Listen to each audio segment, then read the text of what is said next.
Hello. Thanks for having me. It's actually quite hard to resist doing something on that stage as you walk across it. Just about managed it. So, thanks so much for the intro. As VJ said, I used to work at Capital Radio Group running new media for them, so that's where I know VJ from, and I spent a lot of time trying to think about how to use digital media to benefit that particular corner of the music industry. These days I work for a company called Videojug. Videojug is a publisher. Videojug makes content, and it puts the content it makes, its video content, puts it on its own website, and it puts it on other people's websites, and drives all its revenue from advertising. So the idea is to make the right content, make content people want to watch, and then monetize those views through advertising. Now, as a publisher, obviously, we're very focused around advertising revenues. We do also make content for third parties, and the order of the events there was really that we started out making our own content and got a reputation for making it, and then people who were advertising on us said, could you just do this or could you just do that? And so it ended up becoming a commercial producer as well as a publisher. But really, whether we're making content for brands or for ourselves, there's some pretty simple rules, which I'll come on to a little bit later. But the opportunity is very straightforward. Video engages consumers. What's interesting about it, though, really is the way people are using it these days. The content finds the consumer because the consumer finds the content, if you see what I mean. So consumers are just wandering around the internet on their little journeys doing what they want to do.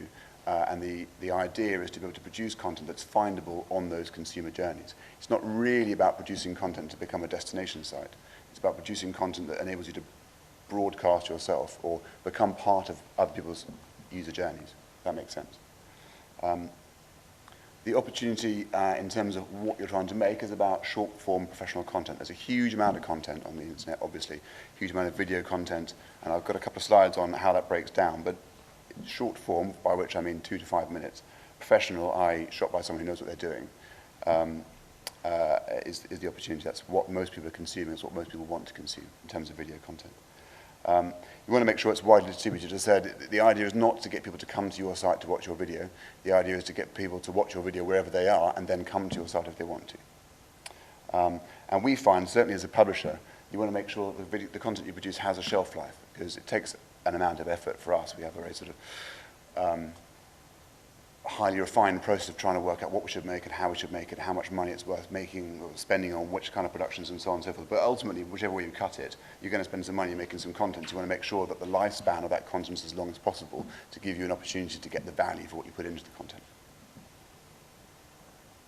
We've already talked about this already, so I won't go a bundle on it, but on the left, you've got the number of internet users in pink and green, the number of people who use the internet and also consume video content on the internet. The point there being that the numbers are almost the same, so it's pretty normal to watch video content. In fact, it's very unusual not to watch video content as an internet consumer. And on the right, the same numbers but expressed as data. So the light blue is data going across the internet that's distributing video content, and dark blue is the data that's actually distributing non-video content. So actually already most of the ones and zeros whizzing around the internet are video ones and zeros, not text ones and zeros. I mentioned earlier that most people are interested in short-form professional content. A lot of people, certainly in my industry, the online video publishing industry, people talk about catch-up TV as being the big news, and indeed it is a big deal, and I watch a lot of iPlayer and so on. However, YouTube takes up about 44 to 45%, or takes 44 to 45% of the total views online at the moment. So about half, and everything else takes up the other half. So YouTube is mainly about short-form video, and so I've got the slide up here just to underline the fact that it's short-form content that people are interested in and professional content where the user is trying to find good stuff. It's not really about catch-up TV, which is good news for short-form video producers. And you've got kind of 3 kinds of video produced at the moment. You've got snippets, which is sort of cats dancing on tables.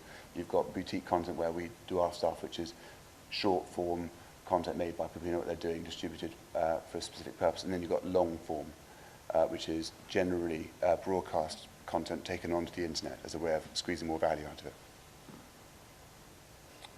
So the real value of web content is not to get people to come to your site per se, but to produce content that people find on their journeys. So the way we do this is that we have our content on our site, which is the top one up there, as is a film about how to make a chicken curry. We also then distribute to our YouTube channels. We've got 15 YouTube channels. And we distribute to our Facebook page, and actually we have a number of other relationships with probably a dozen other partners to distribute content across those websites. And in fact, we get about 10 million views a month from our website, but about 25 million views a month from all those things put together. So whilst the website's the single biggest chunk, it's actually less than half of the total views. And I think that would be normal for most video outfits. You expect to get most of your views not on your site, but on wherever you put your content, and that's actually a good thing. So we produce stuff that people want to know about, and they use Google and Facebook, as was mentioned earlier, and YouTube to find that stuff. I would say from my experience, whilst Facebook is the fastest growing distribution channel, Google is still by miles the biggest, followed by YouTube. I mentioned lifetime value. Videojug's publishing shtick is to produce how-to content, so factual stuff, tells you how to do things.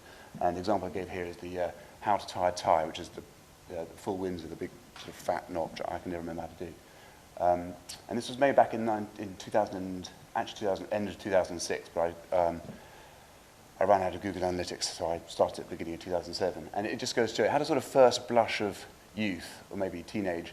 After a few months, it got very, very big, got passed around a few websites, and I think one of my fellow speakers is going to come on and talk about how to get traffic to your content once you've made it a little bit later. But we found through link referral and stuff, we've got a whole bunch of views, which died away slowly, but the point is it's still getting more views now than it got in the first 6 months of when we made it. The point being that that video content has an ongoing value. People are always going to want to know how to tie a tie, and people are always going to be interested in valuable content. We put a certain amount of money into making that piece of content, and so the idea for us is to make sure that people are watching it for a longer period of time so that that value comes back to us. That funny little chalkboard thing in the corner is actually how you work that out. So obviously we're a media company, so we make our money through advertising, and you've got to make sure that however much that video cost, you make the money back through advertising. I mentioned before that we also produce content for third parties, and I've picked a fairly dry example for which I can only apologise, Panasonic. I picked this example because we do a bunch of different things for Panasonic, and it sort of just shows off the ways in which video can be useful for a brand. We've done product demonstrations. That goes on their website, so they want to tell people about their products, and they go to their website to look at them. We also produce content for their third-party syndication platforms like YouTube and so on, where they want to provide value off of their site. And we also do video FAQs, so people want to know more about a very specific product thing, or their TV doesn't work, or whatever it is. And video is a very good way of answering people's queries. So you've got product demonstrations, community content.